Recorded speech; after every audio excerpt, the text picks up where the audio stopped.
کتنے خوش نصیب لوگ ہیں جن کے دن کا آغاز نماز فجر سے ہوتا ہے، اور سونے سے پہلے بھی وہ سجدہ ریز ہو کے اللہ کی نعمتوں کا شکرانہ ادا کرتے ہیں، اور جو دن خیریت سے گزرا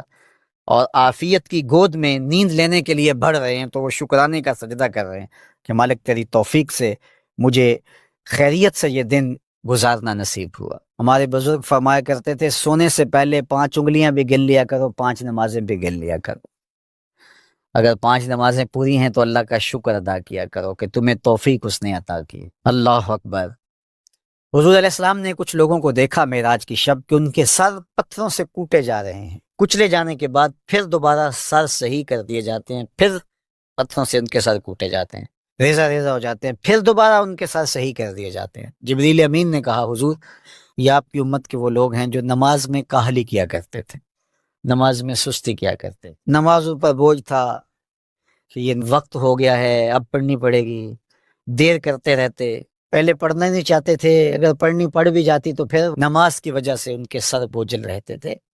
آج ان کے وہ سر کوٹے جائیں گے۔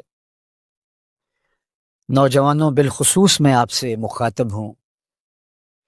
ماں باپ کو زور نہ لگانا پڑے، آپ کی منتیں نہ کرنی پڑیں، آپ کے ترلے نہ کرنے پڑیں، آپ کو جھڑکنا نہ پڑے، جب حیا علی الصلاح کی آواز آئے تم بستر سے چھلانگ لگا کے اٹھ جاؤ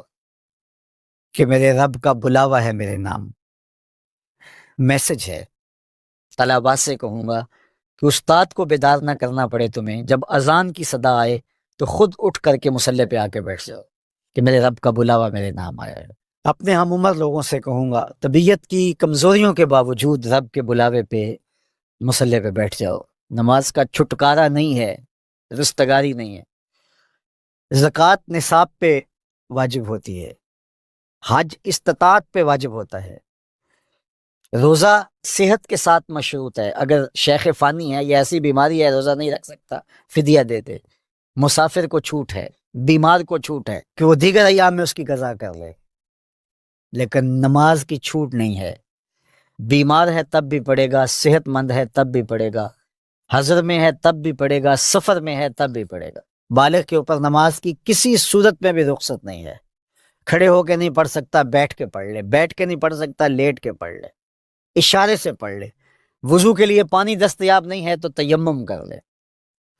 حالت سفر میں ہے قصر کر لے، آدھی پڑھ لے پوری نہ پڑھے، دشمن کے مقابلے میں ہے صلاۃ الخوف کی صورت میں پڑھ لے۔ یہ نماز کا مسئلہ ہے، اتنی اہم نماز ہے۔ تو جن کے سر بوجھل رہے نماز سے، سردیوں میں ہوتا ہے اوپر نیچے نمازیں آ رہی ہوتی ہیں، ابھی عصر پڑھ کے گھر پہنچے تو پھر مغرب کی آ گئی، مغرب گھر کے پہنچے تو پھر عشاء کی آ گئی،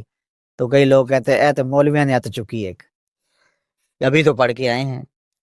تو کیوں شوق نہیں ہے تمہیں؟ ایک نماز کے بعد وہیں بیٹھ کے دوسری نماز کے انتظار میں مسجد میں قیام کرنے والا، اللہ اکبر، فرشتے ناز برداریاں کرتے ہیں۔ مسجد میں صحابہ بیٹھ جاتے ہیں، ایک نماز پڑھی اب دوسری پڑھ کے جائیں گے، دوسری پڑھی تو تیسری پڑھ کے جائیں گے، اور جب نماز کا وقت آتا تو وہ انتظار کرتے کہ ابھی تک اذان نہیں ہوئی، اور حضور جب حضرت بلال حبشی رضی اللہ تعالی عنہ کو اذان کے لیے کہتے تو کہتے ارحنا یا بلال، بلال اٹھو ہمارے دل کو راحت پہنچاؤ۔ آنکھوں کی ٹھنڈک قرار دیا نا نماز کو، جعلت قرۃ عینی فی الصلاۃ، میری آنکھوں کی ٹھنڈک نماز میں رکھی گئی، تو یہ دل کا قرار ہے، راحت قلب محمد ہے صلی اللہ علیہ وسلم۔ اللہ اکبر، یہ معراج کا تحفہ خاص ہے جو ہمیں نصیب ہوا۔